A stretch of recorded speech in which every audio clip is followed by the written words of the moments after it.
Juzi nimemwona shoga mmoja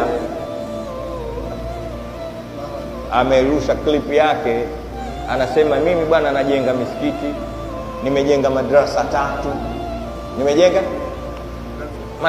3, nimechimba visima visiokuwa na idadi, au watoto mayatima namna ninavyowalisha mimi.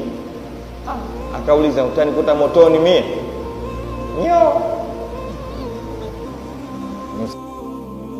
Nani Mungu kakwambia Mungu anataka hivyo?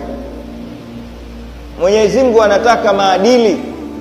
Inama bu'ithu liutammima makarimal akhlaq, maneno ya Mtume Muhammad. Fanya kila utakachokifanya, lakini kama maadili mabovu unakwenda na maji tu. Swali, funga, hiji, lakini ukiharibu tabia, ukiharibu swala zako zote zinakufa zote.